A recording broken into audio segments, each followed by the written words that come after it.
Good afternoon, good evening, good morning, whatever time it is in the world, wherever you're tuning in from. Can you both hear me loud and clear? Yep. What the technology was that? I nearly used a bad word there. I think it's some kind of Apple thing. I'm actually doing this show as much as anything, just to sort of make up for the fact that we didn't have an Iga Pliskova match. I do want to just touch on that before we get into the final itself, of course, tomorrow, which is eagerly anticipated.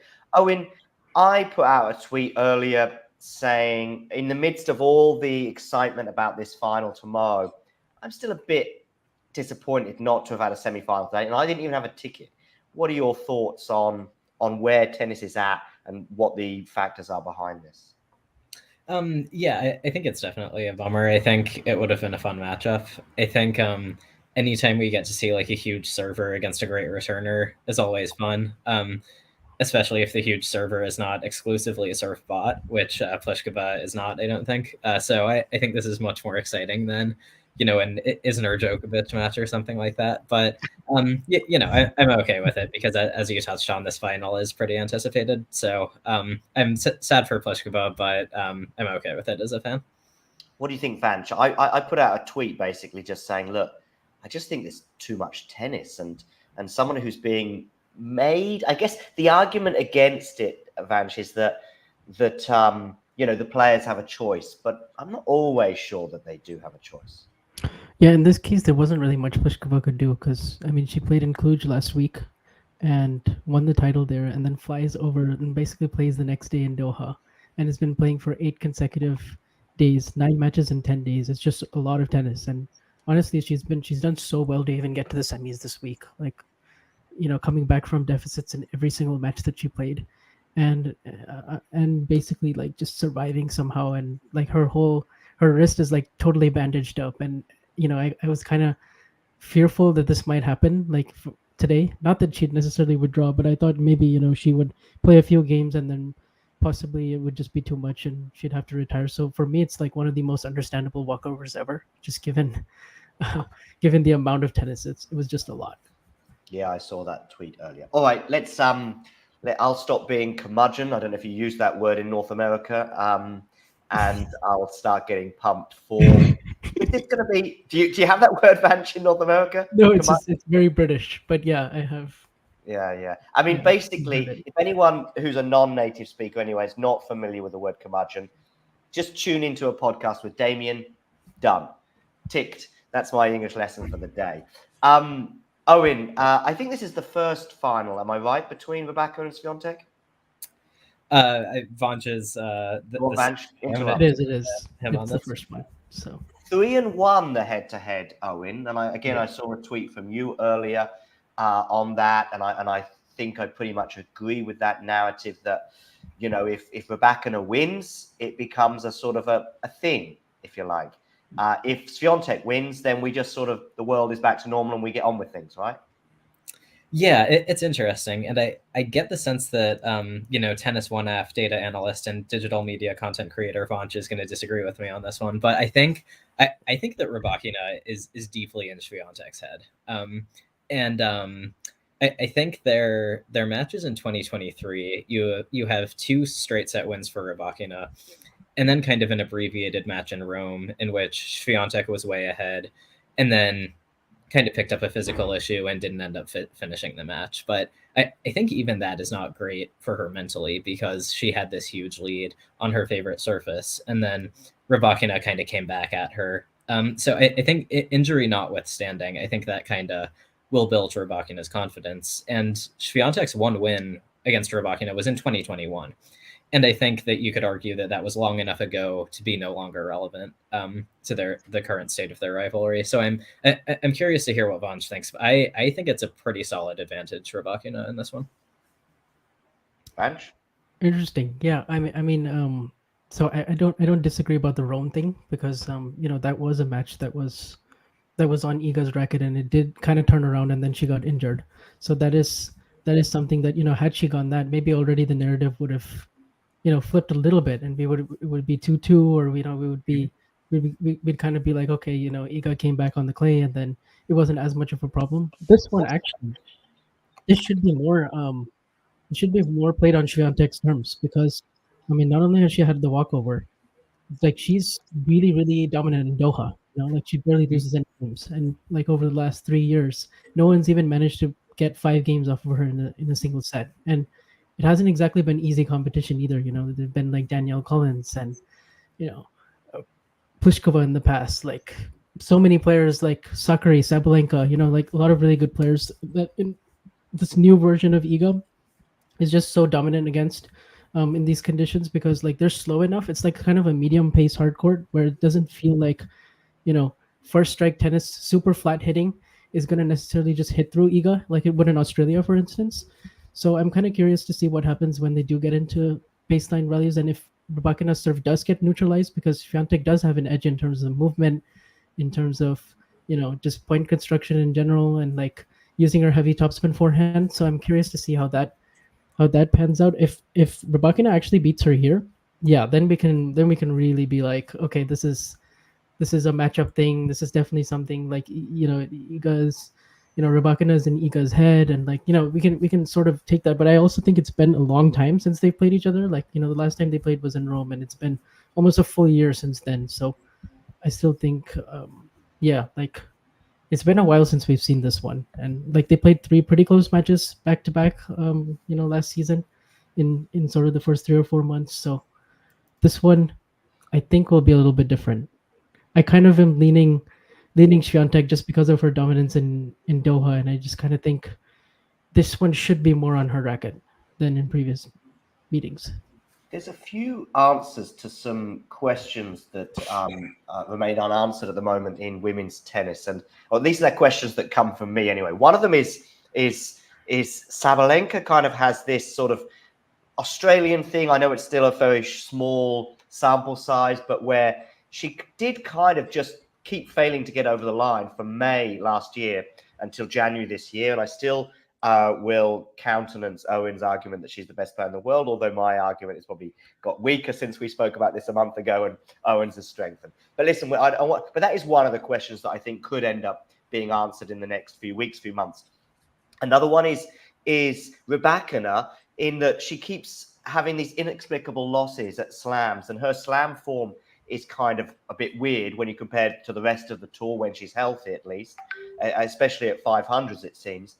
Then on top of that, we've got this Iga thing where Iga just wipes the floor with people and the Iga's Bakery account goes into overdrive. I mean, she pretty much doesn't have a match anymore where she doesn't either bagel or breadstick somebody, you know, if it's in those earlier rounds and it's not against, you know, one of the top players, you know, an Ostapenko. An Ostapenko. I mean, she's a top player, by the way, but you know what I mean. And so you've got this sort of strange head-to-head thing going on with Iga, which may or may not continue tomorrow. So we've got these three sort of dynamics going on, and I am looking forward to some of these questions being answered in 2024. Owen? Yeah, I think it's a great point. There's kind of this fascinating contrast between them where Iga Swiatek has this incredible consistency, and you know had the misfortune to not be quite at her best at the Australian Open, but before that had won 17 straight matches, and then you have patches for Rybakina where she just looks absolutely untouchable, only to kind of have these weird losses, like the loss to Blinkova at the Australian Open. I don't blame her for so much because Blinkova played exceptionally, and Rybakina had many match points in that one. So you know how badly could she really have played? But I think it was a tough loss in the sense that she was a pretty trendy pick to win that tournament, and she didn't come close to it. So I think it's tough, but I do think Rybakina gets up for matches like this. I mean, she you were just talking Sabalenka is maybe the best player in the world. We can debate that another time, but Rybakina demolished her before the Australian Open. I think Rybakina kind of craves these big matches to some extent, and I think that Iga almost has the opposite thing. Not that she doesn't crave big matches, but that she's so consistent and so dominant against almost everyone. But then there's this handful of players who can push her and pose some matchup difficulties. And I think that Iga is kind of worse in situations like that. So I am interested to see how it all turn out. And I think that this could be an early indication of who's maybe best positioned to fight Sabalenka for that top spot going forward in 2024? I have a hunch, and it's not much more than that regarding Rybakina, and that is that I don't know, when the going gets tough. I've seen her come through difficult matches, don't get me wrong, but when I say the going gets tough, I don't mean in a final. I don't mean against Iga or Arena or whatever. I mean in one of those early rounds in a tournament, or, for example, the conditions in Cancun last year. Pretty much she went to the bottom of my list. I just got the impression she almost didn't want to be in Cancun last year. And there was sort of some things going on. I know she was at the Billie Jean King Cup, for example. She was there in person, but she didn't play a match. And she kind of just drifted through the second half of last year. And she is someone who can drift a little bit through matches. With Iga, however, when she loses, it's not really a drifting moment. She just gets frustrated. She gets frustrated with herself. She gets frustrated with the way her opponent is getting at her. And Vanch, what is it that Rybakina does? I think you touched on it a bit earlier, but what is it exactly that Rybakina does that hurts Iga so much? Well, one, the serve is like the best weapon in women's tennis. So, free points, aces, mixing, tons of variety in the service box, and also just jamming Iga quite a bit. And Iga's like the best returner in women's tennis, so it's like really hard to. She wins like almost 50. She wins over 50% of her return games, but against Rybakina, like Rybakina just plays this kind of first strike tennis that really rushes Iga. She takes so much time away from Iga by hitting really flat, deep, and hard to Iga's forehand. And Iga drops the ball a bit short, and then Rybakina is able to really tee away. And especially on the backhand, she can really hurt you. It's like this smooth, effortless power. It's different from a Sabalenka, where Sabalenka has these long windups on her ground strokes, and it's maybe Sabalenka's is a bit more heavy, but Rybakina's is flatter. It's straighter through the court. It's deeper. And she's super precise with it as well, and just it's so well controlled.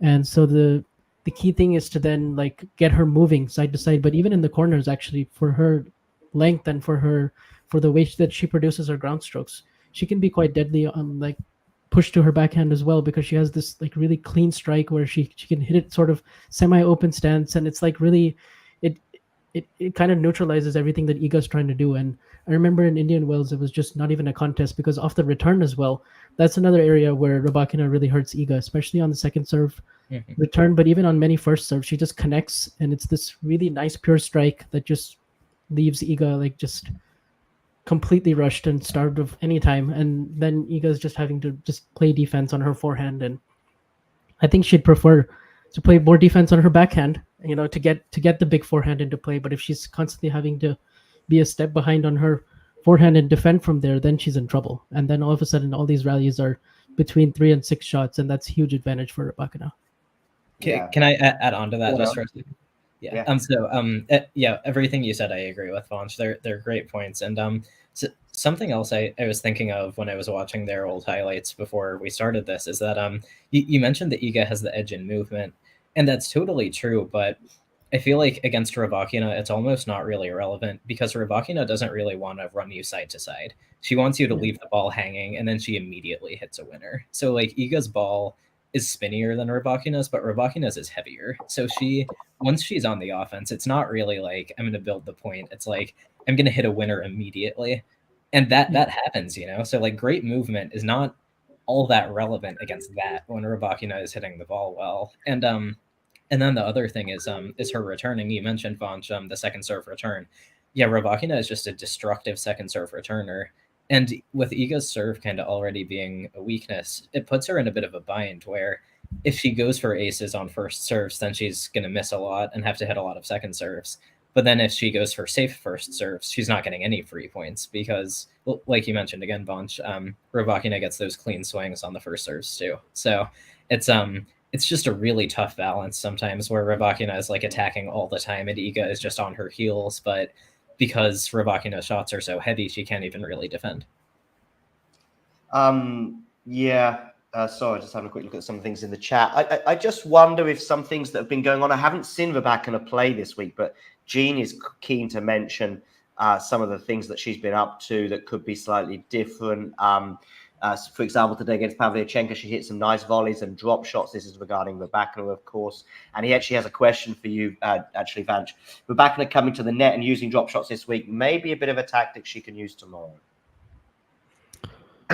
Yeah, I mean, she's gonna have to come to the net because, if she is gonna have to finish points up there, like she's never gonna have to, because that's where I think, like, I mean, Iga has to force that, like by getting these passing shots really low at her feet. And Rybakina is like a pretty decent volleyer, actually. She gets down low for a lot of these shots, and she's quite capable up there. And I have seen her use a bit more drop shots this week and keep those options available for her, because she does hit pretty heavy. So I think those are good points. Like, she is gonna need to do that, and I think she's pretty capable of it. I mean, I saw in the Wimbledon match that she won against Jabeur the last 2 sets. I mean, she became like a godlike volleyer just through that match alone, just like coming forward and just finishing at net. She was so good at it.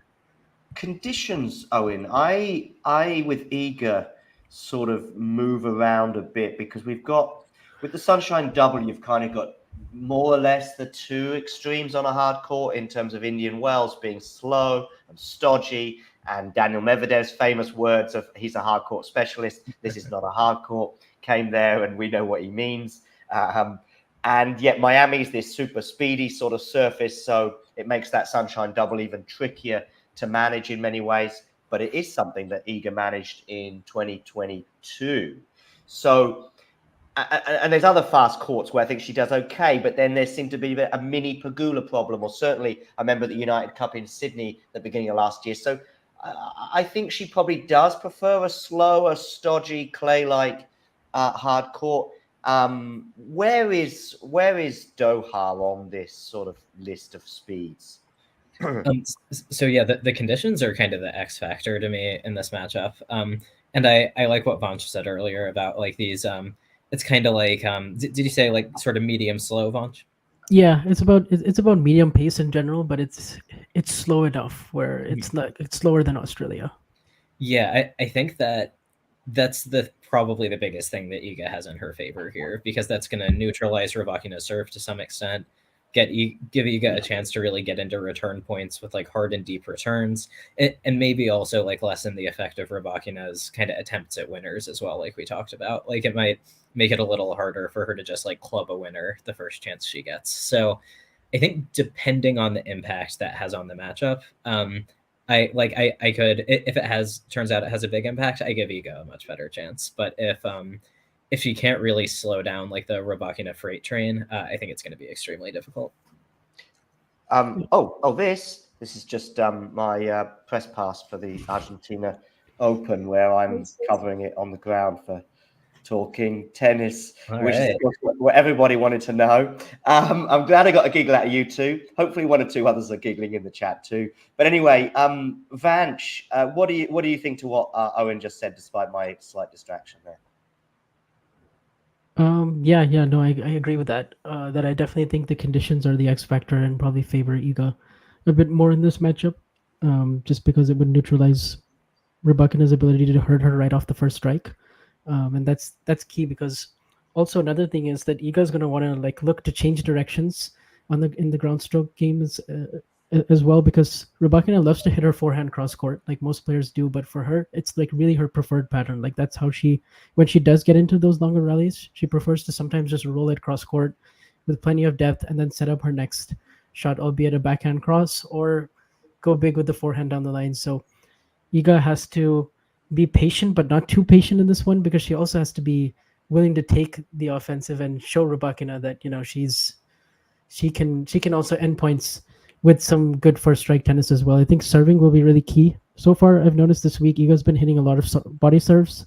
She's been hitting a lot of serves really close to the line, and it seems like the new service motion so far, I haven't really seen that help Iga. Unfortunately, I think it hurt her more in Australia than it helped her. Actually, it really made it very vulnerable, and I think it actually made it very predictable, the service, the new like sort of service motion that we've seen her try. But on a surface like this, where it is actually bouncing up pretty high as well, and along with it being medium slow, I think that's another advantage for her as well.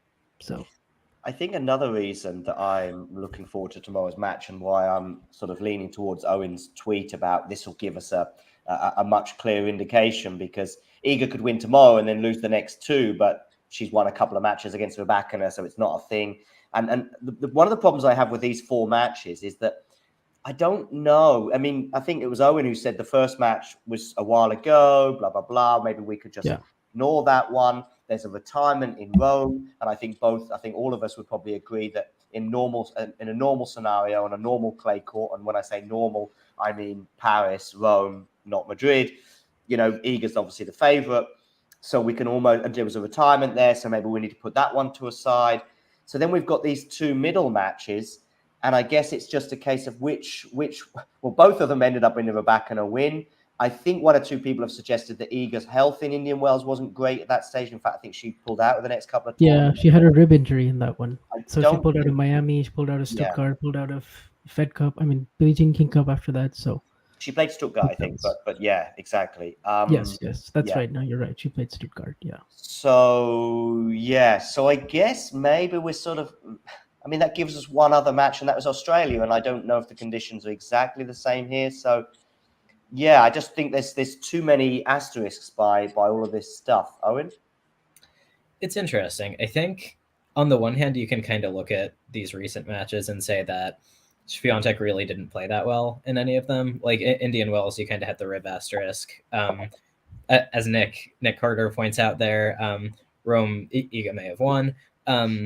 The Australian Open, like kind of a while ago, but I think that you can also say that maybe if this happens one more time, that maybe Iga just isn't allowed to play that well in the Rybakina matchup. I think it's really just not a favorable matchup for her. Her time gets taken away. And besides that Rome match, in the 2 matches in 2023, Rybakina really didn't face very much adversity. Swiatek had a 3-0 lead in the second set of their Australian Open match, and that kind of disappeared in a blink. And she won 6 of the next 7 games. So I think, to me, that's the interesting thing here, because what you touched on earlier, John, with Rybakina kind of floating at times, I think she's a front runner, which is not to say that she can't fight. She can, and she has, but I think she's really at her best when she has a lead. Then she kind of picks up steam, and it's like the snowball rolling down the hill and getting bigger and bigger. She starts serving better.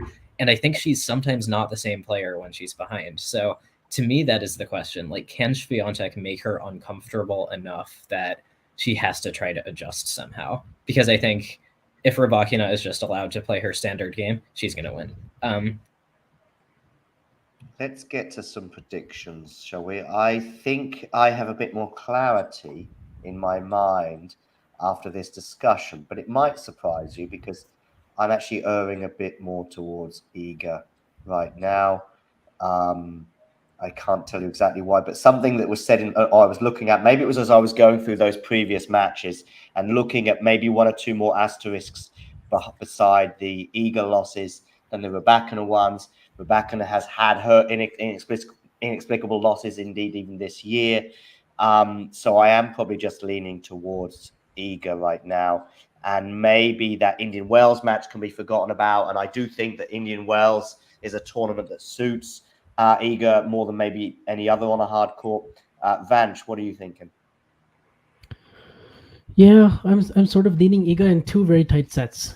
I think the advantage of the conditions, along with sort of the dominance in Doha, plus the tennis that I've seen Iga play this week, when she was pushed, like for instance against Azarenka, she was pushed quite a bit in that first set. But when she found a way to get that scoreboard pressure and get that lead, she's also an incredible front runner. She's never lost a completed WTA 1000 match from a set up in her whole career. That's a stat. It's like 61-0.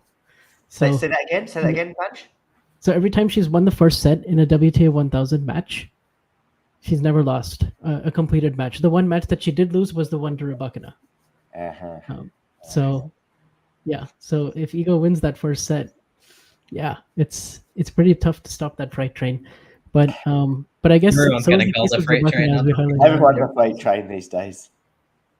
But but yeah, so I'm for all those reasons I'm kind of leaning, and also I think Rybakina also might be feeling it a little bit physically too. Like she's also played back-to-back weeks now. Was pushed quite hard against Samsonova and Collins last week. This week hasn't been pushed maybe as much, but she still had to go 3 sets against Navarro, and she still had there's a lot of tennis accumulated. So we'll see. We'll see if that. I actually think it's a bit of a shame we didn't get to see her play Pliskova today, because Pliskova and Rybakina are kind of in the similar mold of player. Like they're very, very similar in terms of what they're good at. So that would have been like a good prep for Iga to play this before playing Rybakina. But maybe that extra day of rest will actually be good too. Owen, give us a prediction. So I can totally see a situation where Iga is just on another one of these hot streaks that she has and just blows Rybakina away. But I kind of think that, like I mentioned earlier, it's been a long time since Swiatek kind of had her way with Rybakina. Like even that Rome match, even though there was an injury, even though she had a lead, I think to kind of have that turned around on her from a set and a breakup, that told me that Rybakina is kind of going to be a handful for Iga anywhere. And I think that she is probably... I think it's easier for Rybakina to play well in the matchup than it is for Swiatek to play well in the matchup. So I'm going to say Rybakina wins in straight sets. I think she... I think it's going to be... I think she's in Iga's head. I think that even though Swiatek is in really good form, she's going to step out on court, and there are going to be those nerves and those memories about getting rushed in this matchup. And so I think I'm going to say something like 6-4, 6-3 for Rybakina. There we go. Well, Nerland's been very specific in his prediction, but I thought Nerland was an Iga fan, so I'm quite confused right now, although maybe he's just a paranoid Iga fan. Well, that's interesting, because I think we've all sort of got slightly different takes on it, although actually probably Vanch and I are a little bit more similar, at least in terms of both. Look at Ghosty's prediction here. 10-8 in a deciding set time break. Sign me up for that. Sounds fun. It does, yeah. But I just love the specifics of it. The poll here is equally close, and when I say poll, I don't mean Damien Kust. I mean Elena, Rybakina, Iga Swiatek is going to win. Thank you for the delayed laugh there. I'm going to stay live for a bit longer and just touch on one or two of the narratives in Argentina. If one or both of you have to leave, that is entirely fine. But if you want to stay for another 10 minutes, that's also great. Where are you at, guys? I think I have to actually get going. I have a meeting at 10:30. Vanch. Owen, are you okay to stay for 10 minutes, or do you have to leave as well? I think I have to head out as well. I'm sorry. Get out. But I will, we've ticked the boxes. I will say one final note before I leave. My track record picking against Vanch is atrocious. I remember on the Tennis and Bagels podcast, we did like a draw preview for Wimbledon in 2021, and Vanch predicted that Denis Shapovalov was going to make the semifinals, and I thought that he had completely lost it. I think I had Shapovalov going out in like the first 2 rounds or something, and wouldn't you know it, he makes the semifinals and even gives a pretty decent account of himself there. So even though like I'm more confident in this pick than I usually am about a pick, but I feel like Vanch is still going to end up being right. Vanch, one more word. So you're like confident but not very confident. Okay. No, we'll see. Yeah, we'll see. I mean, matches like this like are tough to preview, because like one person has the head-to-head advantage, but then there's like a few other things that are in favor of Iga, and it's like this is like their first real match to me where I can actually be like, okay, this is like a litmus test. It's on a hard court, so it's still favorable for Rybakina, but it's there's also some things that they're like in a better place in time where they're both playing pretty good tennis. So hopefully it's like a barn burner and not like a 4-4 or 2-2 type match. Yeah, I actually have one more question for you guys. Sorry, it just hit me. If Rybakina does win and seems to kind of like do it fairly comfortably, how big of a problem is she for Iga at that point? Like, are we saying that Iga's like her pigeon at this point? Are we saying that Iga is still probably going to be able to win on clay? Like, what's the scale of the problem if this one doesn't go well for Swiatek? It becomes more significant. I wouldn't go quite to pigeon status. And again, I think Philippe Chatrier would probably give us a slightly different answer.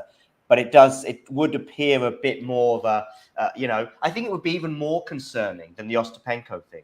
I think the Ostapenko losses, first of all, one or two are a bit more explicable. Maybe it's just a matchup thing, but it's not going to hurt Iga winning 10 more Grand Slams, 5 more Grand Slams that much, because they're probably just not going to play each other that often, unfortunately, in terms of Elena, in terms of consistency. And Elena can just do that sometimes, and that doesn't matter. But when it's one of your peers, we're then into a sort of Federer Nadal scenario, if you like, where it's sort of, this is a guy who I keep playing in finals and I keep losing to, for example. And I know both Iga and Elena are a long way away from that status in the game. But no, I do think it becomes a bigger issue, particularly on a hard court anyway. And I think on grass, you'd have to favor Elena. Vanch? Yeah, I largely agree with that because Rybakina is going to be a big factor pretty much everywhere, just like Sabalenka. So those two, those head-to-heads are really crucial. With Ostapenko, it's also a little weird because both their matches were, their first two head-to-heads were 2019 and 2021. And then there was one before Iga was number one, and then there was the U.S. Open one, which, sure, that's one you can point to, but a lot of times these matchups just don't end up happening because there's Azarenka also, and Azarenka on Ostapenko right now, which is like kind of a funny wrinkle and all this that's such a funny head-to-head this year. Yeah. Ostapenko's having her best season by far in the last 52 weeks since 2017, and then there's just Azarenka who's just beating her every time. Yeah, I feel like that's a pigeon situation. This last one was 6-0, 6-3 or something. Ostapenko should not be losing to anyone by that scoreline. No, but then she can do that sometimes. Yeah. Both win and lose in that manner. Guys, big thank you for coming on today. I will stay live for another 5 or 10 minutes just to talk about one or two things going on the ATP tour. But check out Owen and Vanch. Vanch, your Twitter handle is @Vanch2K. Yeah, @VanchV2K. V2K, or Vanch Vermani. Yes, so Vanch V2K. And of course, you'll also catch Vanch's thoughts on the Tennis One app. Yep. Okay, not bad. Owen, of course, you have your @Tennis Nation. Am I right? Is your handle? Yeah, it's important that you get mine right. Not so much Vanch's because he has enough followers already. He's a tennis celebrity at this point. In fact, if you follow Vanch, you click unfollow right now, and in fact, just follow the winner of tomorrow's sort of friendly bet, if you like. Whoever wins out of Rybakina. And in fact, everyone should leave Vanch and head over to Owen if you're not following Owen, and the other way around. And I don't know where I stand on all that, but I don't mind.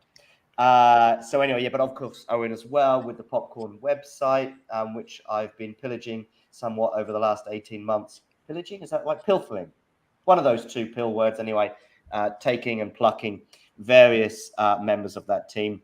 Yeah. This is another important thing, John. When when you're credentialed, when you get these interviews with the big names, and when talking tennis makes you rich down the line, it's very important that when you give the speeches at the award shows that you say, "I owe it all to Owen and Scott and Popcorn Tennis." But no, it's Owen, you'll get a mention. I'm not sure about Scott.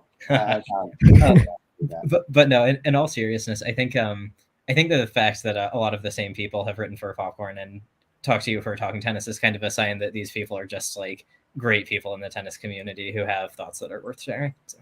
Yep. And great. I couldn't agree more, of course, Owen. A big thanks anyway for both of you coming on. And as I said, I'm going to stay live a bit longer, but I'll let you both sail off into your various sunsets on the east and west coasts of the US. Thank you, guys. Always fun. Thank you. Yeah, great discussion. Cheers.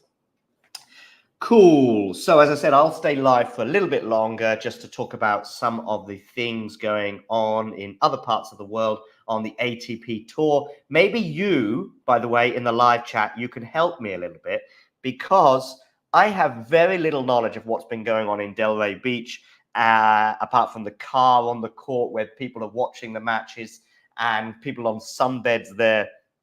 And then when it comes to Rotterdam as well, I know there's been a lot of excitement. And if I was in Europe right now, I'm sure I would be very much all over that tournament mentally.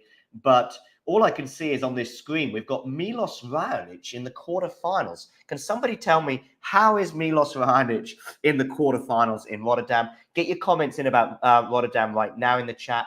Also Argentina and Delray Beach. Please let me know your thoughts on that. Delray Beach is playing out much like Dallas, says Nick. Thank you very much. Any other thoughts on this? I see that we had an early exit for Holger Rune again, and then Holger is also not going to play. I think it's the next tournament he was scheduled to play, which is Los Cabos, I think. Dimitrov, a lot of love for him, none more so than an actor. Someone in the live chat has to tell me a very famous actor I saw watching Dimitrov and pointing at the screen going, that's my Grigor. Rublev losing to Dimonor, that I wonder is an interesting result. And just where we're at with Rublev right now, sort of clinging on to sort of potential ATP finals status and maybe even dropping out the top 10 at some point this year. Maybe I'm overreacting to a loss to Alex de Minaur, but he is somebody. Mark Wahlberg, thank you, Nick.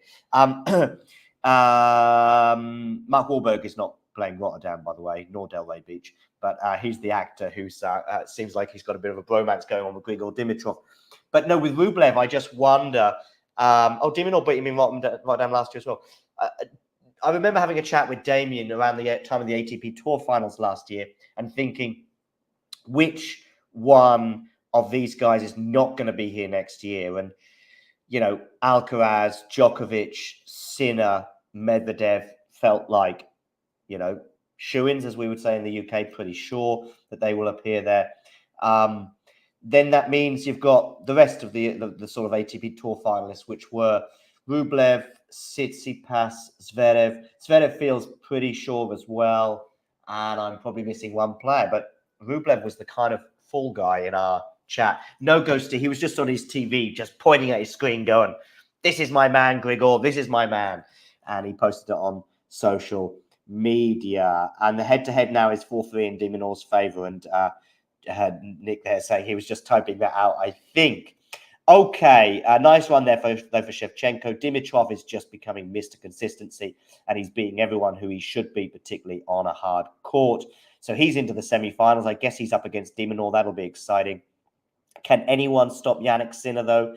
Arguably, he's got the softest of the quarterfinals. I'm still waiting for someone to explain to me how on earth Milos Raonic is in that quarterfinal. Please let me know as soon as possible, because I want to transition over to Argentina.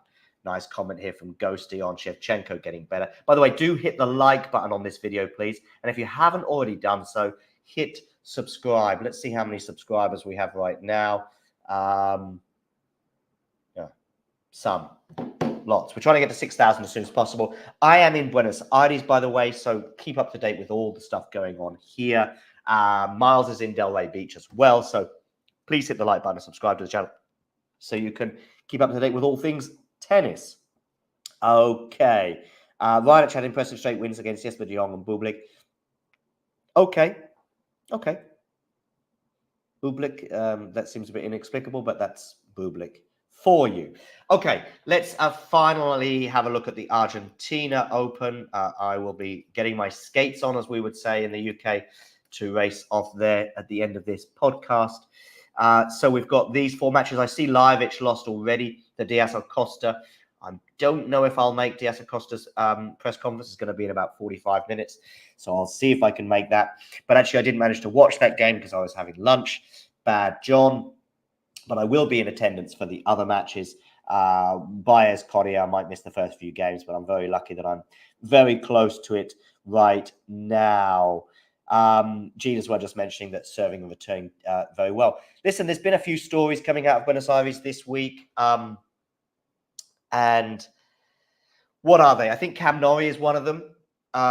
Cam Norrie, I think he's in a bit of a hole right now. And I remember speaking to him in Madrid last year, where he was aiming to get into the ATP Tour finals. He is a long way from that right now. He said in his press conference afterwards, that's one of the worst matches he's played in the last 3 or 4 months when he lost in 3 sets yesterday. But 3 or 4 months is not a long period. I mean, basically it's since the Davis Cup, I guess, in November. So I don't know how many matches he's played since then, maybe 10, of which he's probably only lost 2 or 3. So, yeah, in a way, his opponent let him back into the match on 1 or 2 occasions as well. So, yeah, that's that. Although Diaz Acosta there beating Lajovic is nice, backing that up. Yeah, I can as well, Nick. I think we can see him sort of going down the rankings and being well outside the top 20. He did seem really disappointed. He was ghosty, but I think he's also defending a lot of points right now. I mean, his ranking's going to drop like a stone in the next 10 days or so if he doesn't, win Rio, basically, or make the final anyway, because he's defending points there as well. But maybe we're just sort of seeing a reversion to the norm, and the Indian Wells was the outlier, perhaps because of the absences in that particular tournament. And of course, he came up against Basilashvili in the final.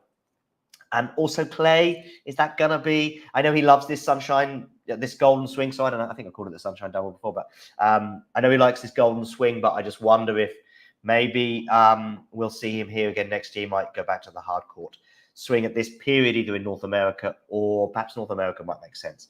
Okay, what else? Jarry's epic win over Wawrinka. I guess most of the story there was the Wawrinka and the tears in the press conference. Make sure you check out our video where we spoke to Stan about that loss.